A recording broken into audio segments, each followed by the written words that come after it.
Brendon White made on the defense? He's just got doing his job. He's definitely come a long way even since the spring. I know you guys didn't see him so much, but he's made big strides, and I'm just happy to see him out there. Yeah, Jordan, why didn't you tell us that he was coming along like that? He's dropped this surprise on us. I mean, I think he's a guy that's really a gamer, you know. Like, you definitely see it in practice, just his ability and stuff. Just he can do, like, a lot of things that a lot of us can't do. So yeah, it was just putting it all together, and then I guess just when he got his chance. Jordan, did you target to force Urban to put him in the game? I guess it was a little blessing in disguise for him, but yeah, I'm just really happy. Because if you didn't do that, maybe he wouldn't be playing right now. Yeah. Right, I know it's funny how things work.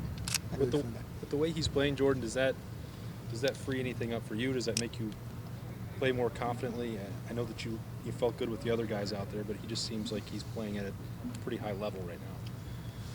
I mean, yeah, he's playing at a high level, but I mean, I just handled my 111. You know what I'm saying? So, yeah. Has he become a better practice player over the last couple of weeks? Because because we were told one of the reasons he wasn't out there earlier is because he wasn't necessarily getting it done consistently in practice. I mean, have you seen a difference in him in practice? Right. Yeah. Just seeing his role increase, you can see just his film study has gone up. It's a different look in his eye now. Yeah. So yeah. Jordan, when you got that targeting call, first of all, what did you think of that call? And could you have avoided it in any way? I mean, if I could go back, it would probably be the same result. So, I mean, I didn't think I could do anything about it, but I tried to go low. He just fell awkwardly, and I guess I hit him in the head. But yeah, it happens. I mean, how upset were you? What do you think? I mean, you obviously want to play, and you rejected. Right. Yeah. Sitting in the locker room watching my team just in a close game is definitely not the viewpoint I want to be at. But yeah, I'm just glad they hung in there and got the dub. I already kind of asked you jokingly, but the fact that were you watching and looking at Brendon going, whoa. I was. I don't know if anybody would know that you. I don't know if anybody saw me that you guys would know, but they saw me screaming in there. So yeah, it was a really good moment. Jordan, there's been a lot of talk about shoring up the missed tackles from the last couple of weeks, and I think I don't know if it's tough yesterday that talked about the numbers going down in each of the last two games. Has that been a change in the way you guys practice, or attention to detail? What's caused that? Yeah, it's definitely attention to detail.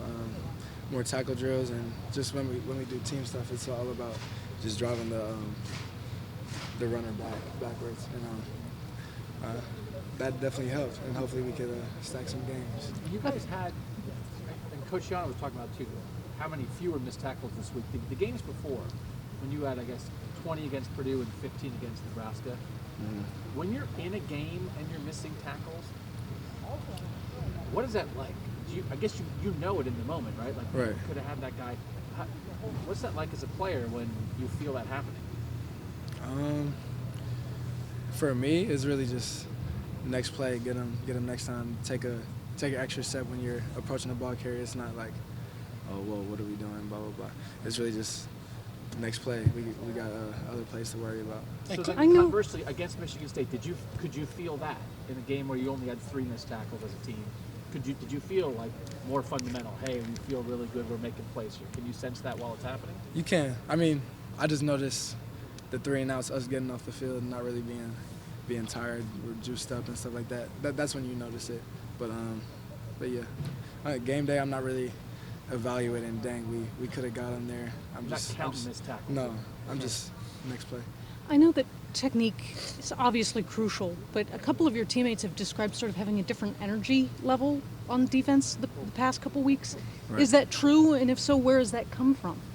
I think in the beginning of the year and towards the middle, I think we got away from having fun. So we kind of just really emphasized that. And when we do make a play, we're just cheer about it, and just, I don't know, it's just domino effect after that. Just guys play more confident, and it's good. Do you feel like y'all are onto something now defensively? Because, we were criticizing y'all in the middle of the year because there were a lot of some big time double-digit scoring out there. But do you feel like y'all are onto something real now that will carry, where you'll get better as the year goes, as this year suddenly ends? I think we've been getting a little better each week. I know our practice habits have been great, and I know just on the game field, it's probably lagged a little bit, just the progress and stuff like that. But yeah, I'm just excited to get out there and play again. By the way, can you be called for a missed tackle if you don't ever even touch the guys? How are missed tackles computed? If you were supposed to have that guy, you have to ask Coach Yano about that. Yeah. You just hear the number. Yeah. So Jordan. Last year, you guys had some big-time seniors on this team. Taekwondo, Tracy, and everybody else. What's it like when there's no senior starters on defense? What's it been like for you guys this year? I mean, it's different for me because now I'm in a leadership role, obviously, being the captain and stuff like that. But I don't know. That would probably be a question you would have to ask somebody younger. Definitely, there's those like fifth-year seniors there. They know exactly like the way the program works and stuff like that. But yeah, from a leadership standpoint, I don't think we've dropped off. Because then you have to be one of those guys, right? How do you think that you and some of the other juniors have filled that role this year on defense? I think it's been great. It's just guys going as hard as they can and spilling everything they have for their brother. I mean, that's all you can really ask for from a leader. And we speak up when the time's appropriate. I don't know how much you do ones against ones this time of year, but Dwayne Haskins is going into a really, could be a big week for him with the record out there, and he's going home.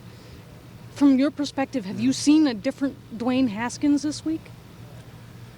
No, I mean, if you know Dwayne, he approaches every game the exact same. So I don't know if he could work that much harder.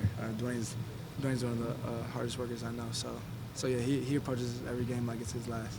Jordan, when you have something like yesterday, the report that came out yesterday, or anything that happens off the field, what do you do as a leader to make sure that doesn't serve as a distraction to the team? To be honest, I don't think a lot of guys paid much attention to it. We're really just focused on Maryland and getting our jobs done.